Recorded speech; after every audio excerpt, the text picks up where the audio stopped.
കർത്താവ് എങ്ങനെങ്കിലും പരീക്ഷയിൽ അകപ്പെടാതിരിക്കാൻ പ്രാർത്ഥിക്കാനല്ല അവിടെ പറയുന്നത്, നിങ്ങൾ. So that should be one of our prime cause or reason for praying. We need to see that we are standing for him. നമ്മൾ അവന് വേണ്ടി, അല്ലെങ്കിൽ അവൻ നമ്മളെ നിർത്തുന്നത്, അവന്റെ സന്നിധി നമ്മൾ നിൽക്കുന്നതിന് വേണ്ടി നമ്മൾ എന്ത് ചെയ്യണം? We need to pray. Okay, സമയത്തിന്റെ പരിമിതി കൊണ്ട് നമ്മൾ വീണ്ടും എപ്പോഴെങ്കിലും അതിനെ കാര്യങ്ങളെ കുറിച്ചൊക്കെ പഠിക്കുന്നുണ്ടല്ലോ. 119 സങ്കീർത്തനം അതിന്റെ 18 വാക്യത്തിൽ നമ്മൾ വായിക്കുമ്പോൾ നമ്മൾ കാണുന്നത്, pray for an understanding, God may give you an understanding in scripture. ദൈവത്തിന്റെ വചനത്തിൽ, അവിടെ 119:18 വായിച്ചേ. സാംസ്, നിന്റെ ന്യായപ്രമാണത്തിൽ അത്ഭുതങ്ങളെ കാണേണ്ടതിന് എന്റെ കണ്ണുകളെ നീ തുറക്കണം. അല്ലേ? കാരണം വേദപുസ്തകം മനസ്സിലാക്കാൻ ഗ്രീക്കും ഹീബ്രുവും പഠിച്ചാൽ പറ്റത്തില്ല. വേദപുസ്തകം മനസ്സിലാക്കാൻ ബുദ്ധി കൊണ്ട് പറ്റത്തില്ല. അവിടെ എന്ത് ചെയ്തേ പറ്റുള്ളൂ? നിന്റെ ന്യായപ്രമാണത്തിലെ അത്ഭുതങ്ങൾ. നോക്ക് ഉപയോഗിച്ചിരിക്കുന്ന വാക്ക്, ന്യായപ്രമാണത്തിൽ മുന്നേ എന്തോന്നാ പഠിച്ചിരിക്കുന്നത്? വെള്ളം വീഞ്ഞാക്കി അത്ഭുതമല്ല, അത് മനസ്സിലാക്കാനല്ല. That is a smallest thing. അത് മനസ്സിലാക്കാനല്ല, നിന്റെ ന്യായപ്രമാണത്തിന്റെ അത്ഭുതങ്ങളെ. Because it is marvellous. The word of the Lord is marvellous. അത് മനസ്സിലാക്കാൻ എന്ത് സംഭവിച്ചാലേ പറ്റൂ? എന്റെ കണ്ണുകളെ നീ തുറക്കണം. അപ്പൊ ഞാൻ ചെല്ലുന്ന സമയത്തൊക്കെ പലപ്പോഴും ആളുകൾ ചോദിക്കും, സച്ച ഈ എങ്ങനെ നമ്മൾ ഈ വേദപുസ്തകം പഠിക്കുന്നത്? അച്ഛൻ ഏതൊക്കെ കമന്ററി ഉപയോഗിക്കുന്നത്? ഏതൊക്കെ ഡിക്ഷണറി ഉപയോഗിക്കുന്നത്? കമന്ററി ഡിക്ഷണറി ഒക്കെ കയ്യിലിടുന്നുണ്ട്, കുഴപ്പമൊന്നുമില്ല, നല്ല കാര്യം. തെറ്റ് പറ്റിയിട്ടുണ്ടോ എന്നുള്ളത് ചെക്ക് ചെയ്യാനായിട്ടാ മാക്സിമം ഈ പുസ്തകങ്ങളൊക്കെ പ്രയോജനപ്പെടുന്നത്. നമ്മൾ എന്തെങ്കിലും പറയുന്ന കൂട്ടത്തിൽ തെറ്റ് പറ്റിയോ എന്നുള്ളതൊന്ന് ടെസ്റ്റ് ചെയ്യാൻ, ചെക്ക് ചെയ്യാനായിട്ട്. നമ്മൾ ടയറിന് കാറ്റടിക്കുമ്പം കാറ്റടിച്ച് കഴിഞ്ഞിട്ടൊരു മീറ്റർ ഉണ്ടല്ലോ, അല്ലേ? അതും നമ്മളും അത് വെച്ച് ആരെങ്കിലും ടയർ ഫില്ല് ചെയ്തിട്ടുണ്ടോ? ഞാൻ പറയുന്നത് നിങ്ങൾ മനസ്സിലായല്ലോ. ടയറിന് നമ്മൾ കാറ്റടിക്കുമ്പോഴത്തേക്ക്, ടയറിന് കാറ്റടിച്ചിട്ട് അത് കൂടുതലാണോ കുറവാണോ എന്നൊക്കെ അറിയാൻ, അത് കറക്റ്റ് ആണോ എന്നറിയാൻ നമ്മൾ എന്ത് ചെയ്യുന്നുണ്ട്? നമ്മുടെ കയ്യിൽ ടെസ്റ്റ് ചെയ്യാനായിട്ട് ഒരു മീറ്റർ ഉണ്ട്. അത് വെച്ച് ആരെങ്കിലും കാറ്റടിക്കുന്നുണ്ടോ? ഉണ്ടോ? ഇല്ല. ഇതുപോലെയാ വാസ്തവത്തിൽ വേദോസം പഠിക്കുന്നത്. കർത്താവിന്റെ ആത്മാവാകുന്ന കാറ്റാണ് നമ്മൾ എന്ത് ചെയ്യുന്നത്? നമ്മിൽ വന്ന് നിറഞ്ഞാണ് നമ്മൾ വചനം തിരിച്ചറിയുന്നത്. പിന്നെ ഈ സാധനം എന്തിനാന്ന് ചോദിച്ചു കഴിഞ്ഞാൽ, നമുക്ക് എന്തെങ്കിലും ഈ ദൈവത്തിന്റെ ആത്മാവ് പറഞ്ഞതല്ലാതെ വല്ലോ അതിന്റെ കൂട്ടത്തിൽ, കാറ്റടിച്ച കൂട്ടത്തിൽ കയറിപ്പോയിട്ടുണ്ടോ, കൂടിയിട്ടുണ്ടോ, കുറഞ്ഞിട്ടുണ്ടോ എന്നൊക്കെ അറിയാനുള്ള ഒരു ടെസ്റ്റ്. അതിനുവേണ്ടി മാത്രമേ ഈ കമന്ററികളും ഡിക്ഷണറിയും ഒക്കെ വാസ്തവത്തിൽ പ്രയോജനപ്പെടുന്നുള്ളൂ. That is useful. That are tools. കാര്യം ഈ എഴുതിയവരെയും നയിച്ചത് ആരാ? പരിശുദ്ധാത്മാവ് തന്നെയാണ് നയിച്ചത്.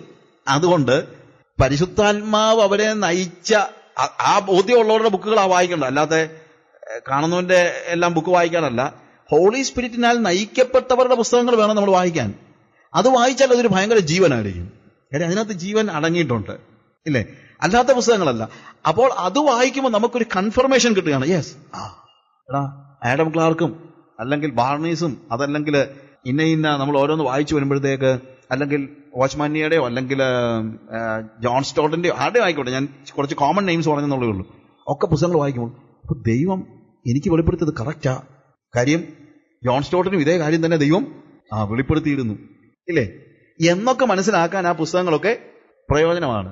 പക്ഷേ വചനം പഠിക്കണമെങ്കിൽ പരിശുദ്ധാത്മാവ് നമ്മളെ അത് പഠിപ്പിച്ചേ പറ്റൂ. അതുകൊണ്ടാണ് നിന്റെ ന്യായപ്രമാണത്തിലെ അത്ഭുതങ്ങളെ കാണേണ്ടതിന് എന്റെ കണ്ണുകളെ നീ തുറക്കണമേ. നിന്റെ ന്യായപ്രമാണത്തിലെ അക്ഷരങ്ങളെ കാണാൻ കണ്ണൊന്നും തുറക്കേണ്ട കാര്യമൊന്നുമില്ല. അത് നമ്മുടെ സെമിനാരിയിലൊക്കെ നല്ല ക്ലീനായിട്ട് അക്ഷരമായിട്ട് പഠിപ്പിക്കുന്നുണ്ട്. സെമിനാരി തന്നെയല്ല, ഇപ്പൊ ബൈബിൾ ക്ലാസ്സുകളും അക്ഷരമായിട്ടാണ് പഠിപ്പിക്കുന്നത്. പക്ഷേ ആത്മാവ് നമ്മുടെ കണ്ണുകളെ തുറക്കുന്നില്ലെങ്കിൽ നമുക്ക് എന്ത് ചെയ്യാൻ പറ്റത്തില്ല. ദൈവത്തിന്റെ വചനം അവൻ അറിയുന്ന രീതിയിൽ അവന്റെ it is he who decides the meaning of the passage. നമ്മളല്ല. ആരാണ്? ദൈവമാണ്. അതുകൊണ്ടാണ് പറയുന്നത്, കർത്താവേ ഞാനിപ്പോ എന്തെങ്കിലും ഒരു കാര്യം ഇപ്പം ഞാനിപ്പോ ഈ പറഞ്ഞ കാര്യങ്ങളിൽ എന്തെങ്കിലും നിങ്ങൾക്ക് സംശയം ഉണ്ടെങ്കിൽ നിങ്ങൾ എന്താ ചെയ്യുന്നത്? എന്നോട് തന്നെയല്ലേ ചോദിക്കുന്നത്. എനിക്കല്ലേ ഞാൻ അതല്ല ഉദ്ദേശിച്ചതെന്ന് പറയാൻ, അല്ലെങ്കിൽ ഇതാണെന്ന് ഉദ്ദേശിച്ചതെന്ന് പറയാനുള്ള അവകാശം. അതുകൊണ്ട് വചനം ആരുടെയാണ്? It is God's word. So നമ്മൾ പറയാണ്, കർത്താവ് ഇത് വായിച്ചിട്ട് ഒരു പിടിയും കിട്ടുന്നില്ലല്ലോ, അതുകൊണ്ട് നീ എന്താ ചെയ്യണം? നിന്റെ ന്യായപ്രമാണത്തിന്റെ അത്ഭുതങ്ങളെ, ഇതിനകത്തെ ഇന്നർ മീനിങ്സ്, ഡെപ്ത്സ്, അതൊന്ന് മനസ്സിലാക്കാനായിട്ട് എന്റെ കണ്ണിനെ നീ ഒന്ന് തുറക്കണമേ. ആ പ്രാർത്ഥനയാണ് നമ്മുടെ വചനത്തിലേക്ക് നമ്മളെ കടത്തിക്കൊണ്ടു പോകുന്നത്. അപ്പോഴാണ് ഇത് ആത്മാവും ജീവനും ഒക്കെ ആകുന്നത്. അല്ലെങ്കിൽ അക്ഷരമായിരിക്കും.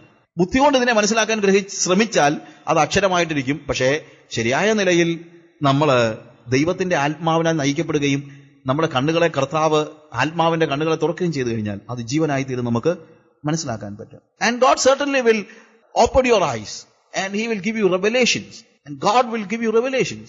That is very important. പക്ഷെ അത് ഭയങ്കര കോസ്റ്റ്ലി ആയിരിക്കും. ഞാൻ ചെറിയ പ്രായത്തിൽ രക്ഷിക്കപ്പെട്ട ആളെ നിങ്ങൾക്ക് അറിയാമല്ലോ. അന്നുകൊണ്ട് എനിക്ക് ഭയങ്കര പാഷനായിരുന്നു വേദോസത്തോട്. അപ്പൊ അതുകൊണ്ട് ഞാൻ കർത്താവിനോട് എപ്പോഴും പറയും, കർത്താവേ നിന്റെ ആത്മാവ് ആഗ്രഹിക്കുന്ന രീതിയിൽ നീ ഇതിനെ പഠിപ്പിക്കണമേ കർത്താവേ എന്നൊക്കെ പറയാറുണ്ടായിരുന്നു. എപ്പോഴും പറയും, പക്ഷെ വലിയ പ്രയോജനമൊന്നും ഉണ്ടായിട്ടില്ല. എല്ലാവരും മനസ്സിലാക്കുന്ന പോലൊക്കെ എനിക്ക് മനസ്സിലായിട്ടുള്ളൂ. പക്ഷെ ഒരിക്കൽ ഞാൻ പറഞ്ഞു, കർത്താവേ എനിക്കിത് എന്താണെങ്കിലും മനസ്സിലാക്കി തരണം. You need to open my eyes. I need to see the mysteries of the scripture. ദൈവത്തിന്റെ ആത്മാവ് എന്താണ് ഇതിനകത്ത് ഉദ്ദേശിക്കുന്നത് അത് തന്നെ എനിക്ക് മനസ്സിലാക്കണം. എന്നിട്ട് ഞാൻ പറഞ്ഞു, and I am ready to obey even if it is costly. അതിന് വില കൊടുക്കേണ്ടി വന്നാലും അതനുസരിക്കാൻ ഞാൻ തയ്യാറാണ് എന്ന് ഞാൻ പറഞ്ഞു. ആ സമയം തൊട്ടാ വാസ്തവത്തിൽ വചനം ഡിഫറൻ്റ് ആയിട്ട് കർത്താവ് എനിക്ക് മനസ്സിലാക്കാൻ തുടങ്ങിയത്.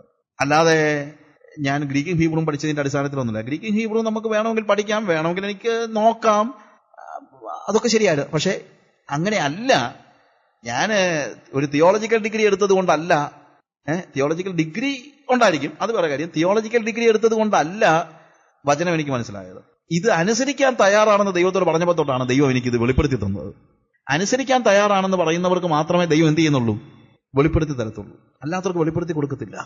ഞാൻ കഴിഞ്ഞ ദിവസം ദൈവം എന്നോട് സംസാരിച്ചൊരു പ്രധാനപ്പെട്ട കാര്യം, അതാ ഞാൻ പല സ്ഥലങ്ങളിലും പറഞ്ഞൊരു മെസ്സേജാണ്, പലർക്കും മനസ്സിലായില്ലെങ്കിലും. അത് മറ്റൊന്നുമല്ല. മോസസ് കർത്താവിനോട് പല കാര്യങ്ങൾ പ്രാർത്ഥിക്കുന്ന കൂട്ടത്തിൽ ഏറ്റവും ഒടുവിൽ പറഞ്ഞു, കർത്താവേ നിന്റെ തേജസ് എനിക്ക് കാണിച്ചു തരണമേ, നിന്റെ തേജസ് എനിക്ക് കാണിച്ചു തരണമേ. ബാക്കിയുള്ള കാര്യങ്ങളൊക്കെ പറഞ്ഞപ്പോൾ കർത്താവ് പറഞ്ഞു, നിന്റെ വഴി എനിക്ക് കാണിച്ചു തരണേ. ഓക്കേടാ, ഞാൻ വഴി കാണിച്ചു തരാം, കുഴപ്പമൊന്നുമില്ല. കർത്താവേ ഞാൻ നിന്നെ അറിയുമാറാകട്ടെ. ഓക്കെ, നീ അറിഞ്ഞു. കർത്താവേ നിന്റെ സാന്നിധ്യം എന്നോട് കൂടെ പോരുന്നില്ലെങ്കിൽ എന്നെ അയക്കരുത്. ഓക്കെ, നിന്റെ സാന്നിധ്യം എന്റെ സാന്നിധ്യം നിന്റെ കൂടെ പോരും. കർത്താവേ നിന്റെ തേജസ് എനിക്ക് കാണിച്ചു തരണമേ. അത് ഇച്ചിരി പ്രയാസമാണല്ലോടാ. എന്റെ പ്രശ്നമല്ല, ഞാൻ കാണിച്ചു തരാം. നിങ്ങൾ പ്രൊപ്പോസ് ഒന്ന് വായിക്കണം. സിമ്പിളായിട്ട് ഞാൻ പറയുകയാണ്. കർത്താവ് പറയുന്ന കാര്യമുണ്ട്, because no one can see me and live. എന്നെ കണ്ടിട്ട് ആർക്കും ജീവിക്കാൻ കഴിയത്തില്ല. എന്റെ തേജസ് ഞാൻ നിനക്ക് കാണിച്ചു തരാം, പക്ഷെ എന്നെ കണ്ടിട്ട് ആർക്കും ജീവിക്കാൻ കഴിയത്തില്ല. മോസസ് ഞെട്ടിപ്പോയി കാണും, ഞാനാണ് ഞെട്ടിപ്പോകും. പക്ഷെ പെട്ടെന്ന് അവൻ നോക്കിയിട്ട് പറഞ്ഞു, ഓക്കെ ഓക്കെ, വേണ്ടെന്നല്ല പറഞ്ഞത്, let me die. Even if I die I need to see your glory.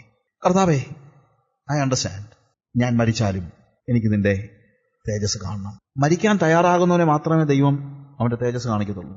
മരിക്കാൻ തയ്യാറാകുന്നു. വേദപുസ്തകത്തിന്റെ ഏറ്റവും അടിസ്ഥാനപരമായ റെവലേഷനെ കുറിച്ച്, വേദപുസ്തകത്തിന്റെ ഏറ്റവും അടിസ്ഥാനപരമായ വെളിപ്പാടിനെ കുറിച്ചുള്ള വേദപുസ്തകത്തിന്റെ ഏറ്റവും അടിസ്ഥാനപരമായ ചിന്ത, കർത്താവിന്റെ തേജസ് കാണുന്നവന് പിന്നെ ജീവിക്കാൻ പറ്റത്തില്ലെന്നുള്ളതാണ്. അത് ഇന്നും സത്യമാണ്, ഇന്നും സത്യമാണ്. When you see the glory of the lord you are dying. Moses അന്ന് കർത്താവിന്റെ ദർശനം അല്ലെങ്കിൽ കർത്താവിന്റെ തേജസ് കണ്ടു. അന്ന് മോസസ് മരിച്ചു. പിന്നെ മോസസ് ജീവിച്ചിട്ടില്ല. He was not living, but God was living in him. അവൻ ജീവിച്ചില്ല, ദൈവം അവനിൽ ജീവിക്കുകയായിരുന്നു. ഹല്ലേലൂയ. അതാ തേജസിന്റെ പ്രത്യേകത. Sometimes I don't have time, എനിക്ക് ഒത്തിരി അതിനെക്കുറിച്ച് പറയാം. Sometimes I will explain it. Simple spiritual truth. When you see the glory of the Lord, you are dying. If you are not dying, you can never see the glory of the Lord. മരിക്കാത്തവന് ദൈവത്തിന്റെ തേജസ്സിനെ കാണാൻ കഴിയത്തില്ല. അതുകൊണ്ട് ഞാൻ പറഞ്ഞു, it is costly. Revelation is costly. കർത്താവ് നിന്റെ വചനത്തിന്റെ അത്ഭുതങ്ങളെ എനിക്ക് ഗ്രഹിപ്പിച്ചു തരണമെന്ന് നമുക്ക് വെറുതെ പ്രാർത്ഥിക്കാൻ പറ്റും. But you need to pay a cost for that. അതിനുവേണ്ടി നീ വില കൊടുത്തേലേ പറ്റൂ. വില കൊടുക്കാൻ തയ്യാറല്ലാത്തവൻ വെറുതെ പ്രാർത്ഥിച്ചിട്ട് യാതൊരു അർത്ഥവുമില്ല. അത് കർത്താവ് വെളിപ്പെടുത്തണമെന്നില്ല. യാക്കോബിന്റെ ലേഖനം 1-5 വാക്യത്തിൽ വായിക്കാം. നോക്കുക, നിങ്ങളുടെ അടുത്ത് ജ്ഞാനം കുറവാണെങ്കിൽ, suppose any of you lack in wisdom. നമ്മൾ സാധാരണ പിള്ളേർക്ക് വേണ്ടിയൊക്കെ പ്രാർത്ഥിക്കുമ്പോഴെല്ലാം പറയുന്ന ഒരു കാര്യമാണ്, കർത്താവേ ഇതിന് ബുദ്ധി കൊടുക്കണേ. നിന്റെ വചനത്തിൽ എഴുതിയിട്ടുണ്ടല്ലോ, ബുദ്ധിയില്ലാത്തവർക്ക് ബുദ്ധി കൊടുക്കുന്നവനാണ്. അതുകൊണ്ട് കർത്താവേ ഇവർക്ക് ബുദ്ധി കുറവാതുകൊണ്ട് നീ ബുദ്ധി കൊടുക്കണേ. കുഴപ്പമൊന്നുമില്ല, പ്രാർത്ഥിച്ചു. അങ്ങനെ പ്രാർത്ഥിച്ചാൽ കർത്താവ് ബുദ്ധി തരും. പക്ഷേ ഇതൊരു പ്രത്യേക സാഹചര്യത്തിലാണ് പറയുന്നത്. ഈ സാഹചര്യം എന്താണെന്ന് ചോദിച്ചു കഴിഞ്ഞാൽ, നിങ്ങൾ നാനാവിധമായ പരീക്ഷകളിൽ അകപ്പെട്ടു പോകുമ്പോൾ നിങ്ങളുടെ വിശ്വാസത്തിന്റെ പരിശോധന സ്ഥിരത ഉളവാക്കുന്നുവെന്ന് അറിഞ്ഞ് അതിൽ നിങ്ങൾ അധികം സന്തോഷിപ്പിക്കും. എന്നിട്ട് എന്താ അടുത്ത വാക്യം? എന്നാൽ നിങ്ങൾ ഒന്നിനും കുറവില്ലാതെ. അതിനോട് ചേർന്നാണ് പറയുന്നത്, എന്ത്? നിങ്ങളൊരുത്തിന് ജ്ഞാനം കുറവാണെങ്കിൽ. അതായത് നിങ്ങളുടെ ജീവിതത്തിൽ പരിശോധനകൾ വരുമ്പോൾ, പ്രതിസന്ധികൾ വരുമ്പോൾ അതിനെ എങ്ങനെ നേരിടണമെന്നുള്ള ജ്ഞാനം നിങ്ങൾക്ക് കുറവാണെങ്കിൽ ഇവിടെ പറയുന്നത്. ഞാൻ പറയുന്നത് മനസ്സിലാക്കണം. When you are in trouble, when you are in A trial, അത് ആര് കൊണ്ടുവരുന്നതാണ്? ദൈവം കൊണ്ടുവരുന്നത്, അതിന് യാതൊരു സംശയമില്ല. ടെംപ്റ്റേഷൻസ് പിശാച് കൊണ്ടുവരുന്നതാണ്, ട്രയൽസ് ആര് കൊണ്ടുവരുന്നതാണ്? ദൈവം കൊണ്ടുവരുന്നതാണ്. പക്ഷെ നമ്മുടെ പ്രശ്നം, ഈ ട്രയൽസ് എന്തിനാണ് നമ്മൾ മനസ്സിലാകുന്നില്ല. പല സമയത്തും നമ്മളെ സഹിഷ്ണുത പഠിപ്പിക്കാനായിട്ട് ദൈവം തരുന്ന ട്രയൽ നമ്മുടെ എല്ലാ സഹിഷ്ണുതയും കളയുന്നതാണ്. ദൈവം എന്തിനാ കൊണ്ടുവന്നത്? സഹിഷ്ണുത പഠിക്കാനാണ്. അതിനായിരിക്കും നമ്മളെ അനുസരിക്കാത്ത 2 പിള്ളാരെയും നമ്മൾ പറഞ്ഞാൽ കേൾക്കാത്ത 2 വേലക്കാരെയും കൂടെ നമുക്ക് തരുന്നത്. എന്തിനു വേണ്ടിയാ തന്നത്? സഹിഷ്ണുത പഠിക്കാൻ. പക്ഷേ ഇതുങ്ങൾ വന്ന് നമ്മളെ എന്ത് ചെയ്യും? ഉള്ള സഹിഷ്ണുതയുടെ കളയും. അപ്പൊ എന്താ സംഭവിക്കുന്ന അറിയാമോ? നമുക്ക് ദൈവം തന്ന ട്രയൽ, ആ പ്രതിസന്ധി എങ്ങനെ കൈകാര്യം ചെയ്യണമെന്നുള്ള ബുദ്ധി നമുക്ക് ഇല്ല. അപ്പൊ അതുകൊണ്ട് കർത്താവ് പറയാണ്, പ്രതിസന്ധികൾ വരുമ്പോൾ അത് ദൈവം കൊണ്ടുവന്നതാണ് നിങ്ങൾ മനസ്സിലാക്കുകയും ഇതിൽ നിന്ന് ദൈവം എന്താണ് നിങ്ങളിലൂടെ പ്രതീക്ഷിക്കുന്നതെന്ന് മനസ്സിലാക്കുകയും വേണം. അത് മനസ്സിലാകുന്നില്ലെങ്കിൽ നിങ്ങൾ കർത്താവിനോട് ചോദിക്കും, കർത്താവ് എന്താ ഈ പ്രതിസന്ധി വരാൻ കാരണം? എന്താ ഇങ്ങനൊരു സ്റ്റേജ് ഉണ്ടാകാൻ കാര്യം? എന്താ എന്റെ ജോലി പോകാൻ കാര്യം? എന്താ എന്റെ വീട് ഇടിവെട്ടാൻ കാര്യം? എന്താ എന്റെ കാറ് കേടാകാൻ കാര്യം? എന്താ എന്റെ മക്കൾ ഇങ്ങനെ ആകാൻ കാര്യം? എന്തുമായിക്കോട്ടെ, any kind of trial that comes to your life, if you do not know what God wants you to do, ഈ പ്രതിസന്ധിയിൽ നിങ്ങൾ എന്ത് ചെയ്യണമെന്ന് ദൈവം ആഗ്രഹിക്കുന്നു എന്ന് നിങ്ങൾ അറിയുന്നില്ലെങ്കിൽ, സിറ്റ് ആൻഡ് ആസ്ക് ഹിം, കർത്താവേ എന്താ ഇതിൽ നിന്ന് നീ പ്രതീക്ഷിക്കുന്നത്? നിന്റെ ലാംഗ്വേജ് എന്താ? എന്നെ ഒന്ന് പഠിപ്പിക്കണേ. അങ്ങനെ ചോദിച്ചാൽ ദൈവം നിങ്ങളെ തല്ലിക്കൊല്ലത്തൊന്നുമില്ല, ഫൽസിക്കത്തില്ല. നമ്മൾ ചിലപ്പോൾ വായിക്കുമ്പോൾ നിങ്ങൾ ആർക്കെങ്കിലും ജ്ഞാനം കുറവാണെങ്കിൽ ഫൽസിക്കാതെ, അതുകൊണ്ട് പ്രിയമുള്ളവരെ നിങ്ങൾക്ക് ജ്ഞാനം കുറവാണെങ്കിൽ ഫൽസിക്കരുത്. അല്ല അതിന്റെ അർത്ഥം എന്താണ്? ആര് ഫൽസിക്കത്തില്ലെന്നാണ് പറഞ്ഞിരിക്കുന്നത്? ദൈവം ഫൽസിക്കത്തില്ലെന്നാണ് പറഞ്ഞിരിക്കുന്നത്. നിങ്ങൾ ദൈവത്തിന്റെ അടുത്ത് ചെല്ലുമ്പോൾ ദൈവം എന്ത് ചെയ്യത്തില്ല? ഫൽസിക്കത്തില്ല. പുതിയ ട്രാൻസ്ലേഷൻ കുറ്റം പറയാതെ എന്നൊക്കെ പറയുന്നുണ്ട്, കുറ്റപ്പെടുത്താതെ. അതല്ല അതിനകത്തെ അർത്ഥം. അവിടുത്തെ അർത്ഥം ആട്രിബ്യൂട്ട് ചെയ്തിരിക്കുന്ന ആർക്കാണ്? ദൈവത്തിനാണ്. നിങ്ങളിൽ ഒരാൾക്ക് ജ്ഞാനം കുറവാണെങ്കിൽ ഫൽസിക്കാതെ എല്ലാവർക്കും ഔദാര്യമായി കൊടുക്കുന്ന ദൈവത്തിന്റെ അടുത്ത് ഞാനാണ് പറഞ്ഞിരിക്കുന്നത്. കർത്താവ് എനിക്കിത് മനസ്സിലായില്ലെന്ന് പറഞ്ഞു കഴിഞ്ഞാൽ പിന്നെ നീ എന്തിനാ ഇത്ര നാൾ പഠിച്ചതെന്ന് കർത്താവ് ചോദിക്കത്തില്ല, കുറ്റപ്പെടുത്തത്തില്ല. കറക്റ്റാ? പക്ഷെ അതിന്റെ ആർക്കാണ് ഇത് ആട്രിബ്യൂട്ട് ചെയ്യുന്നതെന്നുള്ളതാണ് ഇന്നത്തെ വിഷയം. ദൈവം നിങ്ങളെ കുറ്റപ്പെടുത്തത്തില്ല, ദൈവം നിങ്ങളെ ഫൽസിക്കത്തില്ല, ദൈവം നിങ്ങളെ മാറ്റി നിർത്തത്തില്ല, ദൈവം നിങ്ങളെ തകർത്ത് കളയത്തില്ല. God is patient. നിങ്ങളെ മനസ്സിലാക്കി തരും. എന്ന് മനസ്സിലാക്കി തരും? ഞാൻ എന്താണ് ഇതിലൂടെ ഉദ്ദേശിക്കുന്നതെന്ന് മനസ്സിലാക്കി തരും. പക്ഷെ നമ്മൾ ജന്മം ചെയ്തു കഴിഞ്ഞാൽ ദൈവത്തിന്റെ സന്നിധി ചെന്ന് ചോദിക്കത്തില്ല, ഇതിലൂടെ എന്താ നീ ഉദ്ദേശിക്കുന്നതെന്ന്. നമ്മളെല്ലാം നമ്മൾ തന്നെ ഹാൻഡിൽ ചെയ്യാണ് കാര്യങ്ങളെല്ലാം. നമ്മൾ തന്നെ ഹാൻഡിൽ ചെയ്യണം. നമ്മുടെ പ്രതിസന്ധികളിൽ കർത്താവിന്റെ അടുത്ത് ജ്ഞാനത്തിനായി അതിനെ എങ്ങനെ നേരിടണം, നമ്മുടെ ഓരോ ദിവസങ്ങളിലും വഴി എന്താണെന്നുള്ളത് തിരിച്ചറിയേണ്ടതിന് ദൈവത്തിന്റെ സന്നിധിയിൽ ചെന്ന് ഇരുന്ന് ദൈവത്തിൽ നിന്ന് ജ്ഞാനം പ്രാപിക്കേണ്ടത് അത്യാവശ്യമാണ്. അതാണ് പ്രാർത്ഥനയുടെ എന്തിനു വേണ്ടി പ്രാർത്ഥിക്കണം എന്നുള്ളതിനകത്ത് അടുത്തതായിട്ട് പറയുന്നതായ കാര്യം. സോ നമ്മൾ എന്തിനു വേണ്ടി പ്രാർത്ഥിക്കണം എന്നുള്ളതിനെ കുറിച്ച് പറഞ്ഞതിനകത്ത് ഒന്ന് എന്താണ്? Pray for personal holiness. നമ്മുടെ വിശുദ്ധിക്ക് വേണ്ടി കർത്താവിനോട് പ്രാർത്ഥിച്ച് ശക്തി പ്രാപിക്കുക. പലപ്പോഴും പല കാര്യങ്ങളും നമ്മൾ ചെയ്യേണ്ടതുണ്ട്. അത് ചെയ്യാൻ നമുക്ക് എന്ത് ചെയ്യണം? കർത്താവിന്റെ ശക്തി ആവശ്യമാണ്. അവിടെ എന്തുകൂടെയാണ്? നമ്മുടെ പാപമോചനത്തിന് വേണ്ടി മാത്രമല്ല പ്രാർത്ഥിക്കുന്നത്. എന്തിനു വേണ്ടിയൂടെയാണ്? പാപങ്ങളുടെ ശുദ്ധീകരണത്തിന് വേണ്ടിയാണ്.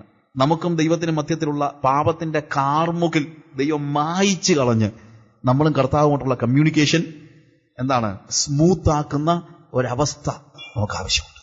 ഓക്കെ, എഗെയിൻ എന്താണ്? അവന്റെ വചനം, നിന്റെ വചനത്തിന്റെ അത്ഭുതങ്ങളെ ഗ്രഹിക്കുവാൻ തക്കവണ്ണം എന്റെ കണ്ണുകളെ നീ തുറക്കണമേ. കാര്യം ദൈവത്തിന്റെ വചനം അറിയാതെ, വചനത്തിന്റെ അക്ഷരം അറിയാതെ അല്ല, അതിലെ അത്ഭുതങ്ങളെ അറിയാതെ, അതിലെ ദൈവിക സത്യങ്ങളെ അറിയാതെ എനിക്ക് മുന്നോട്ട് ജീവിക്കാൻ കഴിയത്തില്ല. അതുകൊണ്ട് കർത്താവിനോട് പറയും, കർത്താവേ, I need to know thy word in such a way that you are talking to me your heart. നിന്റെ ഹൃദയം എന്താണ്? കർത്താവിന്റെ ഹൃദയം എന്താണെന്ന് തിരിച്ചറിയുന്നത് എപ്പോഴും നമ്മൾ എന്തിലൂടെയാണ് മനസ്സിലാക്കുന്നത്? അവന്റെ വചനത്തിലൂടെയാണ്. അവന്റെ വചനത്തിന്റെ ആത്മാവിനെ തിരിച്ചറിയുവാൻ തക്കവണ്ണം ഉള്ള പ്രാർത്ഥന വേണം. അത് പക്ഷെ കോസ്റ്റ്ലി ആയിരിക്കും. മോസസിനോട് കർത്താവ് പറയുന്നതാണ്, no one can live after seeing me. എന്നെ കണ്ടിട്ട് ആർക്കും ജീവിച്ചുകൂടാ. അതിന് ബോധ്യമുള്ളവർ, അതിന് തയ്യാറുള്ളവർക്ക് മാത്രമേ ദൈവം സത്യത്തെ വെളിപ്പെടുത്തി കൊടുക്കുന്നുള്ളൂ. വെളിപ്പാട് വളരെ ചെറിയ കാര്യമൊന്നുമല്ല. റെവലേഷൻ ഈസ്, നമുക്ക് സന്തോഷമൊക്കെ ആയിരിക്കും, ബട്ട് ഇറ്റ് ഈസ് കോസ്റ്റ്ലി. കർത്താവ് ഒരു കാര്യം വെളിപ്പെടുത്തി തരണമെങ്കിൽ അതനുസരിക്കാനുള്ള മനസ്സുള്ളവനാണത് വെളിപ്പെടുത്തി കൊടുക്കുന്നത്. ഒരുപക്ഷെ നമ്മുടെ മരണമായിരിക്കും അതിന്റെ അവസ്ഥ. നമ്മളുടെ സ്വയത്തിന്റെ മരണം, നമ്മുടെ സ്വയത്തിന്റെ മരണം ഭയങ്കര, നമ്മുടെ ശരീരത്തിന്റെ മരണത്തെക്കാൾ വേദനാജനകമാണ് നമ്മുടെ സ്വയത്തിന്റെ മരണം. ശരീരത്തിന്റെ മരണം നടന്നാൽ പിന്നെ അങ്ങ് പോയില്ല, പിന്നെ വേറെ ഒന്നും ആലോചിക്കണ്ടല്ലോ. പക്ഷെ സ്വയത്തിന്റെ മരണം അങ്ങനല്ല. സ്വയത്തിന്റെ മരണം ഭയങ്കര കോസ്റ്റ്ലിയാണ്. പക്ഷെ സ്വയത്തിന്റെ മരണം കൂടാതെ നമുക്ക് എന്ത് ചെയ്യാൻ പറ്റത്തില്ല? ദൈവത്തിന്റെ വെളിപ്പാടുകൾ പ്രാപിക്കാൻ കഴിയത്തില്ല. കർത്താവിന്റെ തേജസ്സിനെ കാണാൻ കഴിയത്തില്ല. അതൊരു ഒരു വലിയൊരു സ്പിരിച്വൽ ട്രൂത്ത് ആണ്. അതാണ് വാസ്തവത്തിൽ ജീവൻ. ആ മരണത്തിൽ നിന്നാണ് കർത്താവിന്റെ ജീവൻ നമ്മളിൽ വ്യാപരിക്കുന്നത്. പ്രതിസന്ധികളിൽ ദൈവഹിതം എന്താണെന്ന് തിരിച്ചറിയാൻ പറ്റാതെ വരുമ്പോൾ നമുക്ക് പ്രാർത്ഥിക്കാൻ കഴിയണം. Yes lord, I want to know what you want me to do here. ഇതിൽ ഞാൻ എന്താ ചെയ്യേണ്ടതെന്നുള്ളത് എന്നെ പഠിപ്പിക്കണമേ എന്ന് കർത്താവിനോട് പറഞ്ഞാൽ അവൻ എന്ത് ചെയ്യത്തില്ല? അവൻ നമ്മളെ കുറ്റപ്പെടുത്തത്തില്ല, നമ്മളെ ഭത്സിക്കത്തില്ല. അവൻ പറയും yes, I will teach you.